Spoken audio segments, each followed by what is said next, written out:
ഞങ്ങളുടെ ഇന്നത്തെ പടയേട്ടം ഇവന്റെ കൂടെയാണ്. ഏട്ടന്റെ ഫ്രണ്ടിന്റെ ബൈക്കാണേ. ഞാൻ എന്തായാലും അങ്ങനെ റെഡിയായി പുറത്തേക്ക് പോകാൻ വേണ്ടി നിൽക്കുകയാണ്. ഞാൻ വീഡിയോ എടുക്കാൻ തുടങ്ങുന്നതിന് മുമ്പ് തന്നെ തനു എന്നെ നോക്കി ചിരിക്കാൻ തുടങ്ങി. ക്യാമറ നോക്കാമെന്ന് പറഞ്ഞപ്പോൾ പെട്ടെന്ന് എന്നെ ആൾ നോക്കുകയും ചെയ്തു.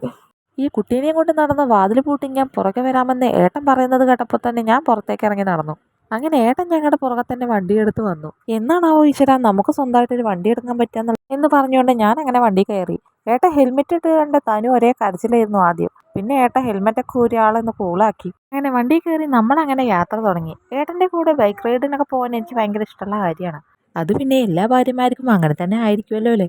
ഞങ്ങൾ ഇന്ന് പോകുന്നത് എങ്ങോട്ടാണെന്ന് വെച്ചാൽ അക്ഷയയിലേക്ക് ഇന്ന് പോകേണ്ട ആവശ്യമുണ്ട്. 4 വർഷത്തോളമായി നമ്മൾ വാടകയ്ക്ക് താമസിക്കുന്നു. ഇതുവരെ ഒരു റേഷൻ കാർഡ് ഉണ്ടാക്കാൻ നമുക്ക് പറ്റിയിട്ടില്ല.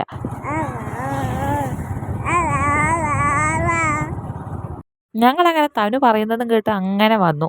അങ്ങനെ അക്ഷയയിലേക്കാണ് നേരെ ഞങ്ങൾ വന്നത്. നമ്മുടെ അടുത്ത വീട്ടിലെ നിസിറ താത്ത വർക്ക് ചെയ്യുന്നതും ഇവിടെ തന്നെയാണ്.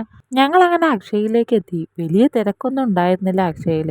കുറച്ചു നേരം നമ്മളങ്ങനെ വെയിറ്റ് ചെയ്ത് നിന്നപ്പോഴേക്കും തനു ഒരേ അടിയായി. ഒരു ഭാഗത്ത് കുറച്ചു നേരം ഒതുങ്ങി നിന്നപ്പോഴേക്കും തനുവിൻ്റെ ക്ഷമയൊക്കെ ആകെ വിട്ടിരുന്നു. അങ്ങനെ അക്ഷയയിൽ നിന്ന് ഇറങ്ങി നമ്മൾ നേരെ പോയത് താലൂക്കിലേക്കാണ്. താലൂക്കിലെ ആവശ്യം കഴിഞ്ഞ് നമ്മൾ ഇറങ്ങിയപ്പോഴേക്കും തനു നന്നായിട്ട് ഉറങ്ങിയിരുന്നു. തനുവിനെ കൊണ്ട് പിന്നെ എങ്ങോട്ട് പോകുമ്പോഴും വലിയ വാശിയൊന്നും ആളങ്ങനെ കാണിക്കാറില്ല. ഏട്ടൻ അങ്ങനെ വണ്ടിയൊക്കെ തിരിച്ചു. പിന്നെ ഞങ്ങൾ നേരെ പോയത് പെട്രോൾ പമ്പിലേക്കാണ്. അവിടെ നിന്ന് നമ്മൾ അങ്ങനെ നേരെ പോയത് എൻ്റെ വീട്ടിലേക്കാണ്. എൻ്റെ വീട്ടിലേക്ക് പോകുന്നത് പിന്നെ വീഡിയോ എടുക്കാനെന്ന് സത്യം പറഞ്ഞാൽ മറന്നു പോയിരുന്നു കേട്ടോ. നമ്മൾ പിന്നെ വരുന്ന വഴിക്കാണ് നമ്മൾ വീഡിയോ ഒക്കെ എടുത്തത്. പിന്നീട് നമ്മൾ നേരെ പോയത് നീനുവിൻ്റെ സ്കൂളിലേക്കാണ്. നീനുവിനെ സർപ്രൈസ് ആയിട്ടൊന്ന് കൊണ്ടുവരാൻ ചെല്ലണമെന്ന് വിചാരിച്ചിട്ടാണ്. അവളെന്തായാലും ശരിക്കും സർപ്രൈസ് ആയിരുന്നു. അമ്മ കൊണ്ടുവരാൻ വരില്ല എന്നാണ് വിചാരിച്ചതെന്നാണ് ആ പറയുന്നത് കേട്ടോ. തൊട്ടടുത്ത് തന്നെ അവളുടെ ക്ലാസ്സിലെ കുട്ടികൾ ഓട്ടോറിക്ഷയിലൊക്കെ കയറി ഞങ്ങളെ കണ്ട് ടാറ്റയൊക്കെ തരുന്നുണ്ടായിരുന്നു. നമ്മൾ അങ്ങനെ നീനുവിനെ എടുത്ത് പിന്നെ നേരെ വീട്ടിലേക്ക് തിരിച്ചു. വീട്ടിലേക്ക് പോകുന്ന വഴി നമുക്ക് കാണുന്ന ഒരു കാഴ്ചയാണിത്. മലയൊക്കെ നല്ല തെളിഞ്ഞ് കാണുന്നുണ്ടായിരുന്നു. നല്ല ഭംഗിയായിരുന്നു അവിടെ നിന്ന് കാണാൻ വേണ്ടിയിട്ട് തന്നെ. ഫോണിൽ കാണുന്നതിനേക്കാട്ടിലും ഭംഗി നേരിട്ട് കാണാനായിരുന്നു. ആ വെരിക്ക് നട്ടിരുന്നത് പൈനാപ്പിൾ തോട്ടാണ്.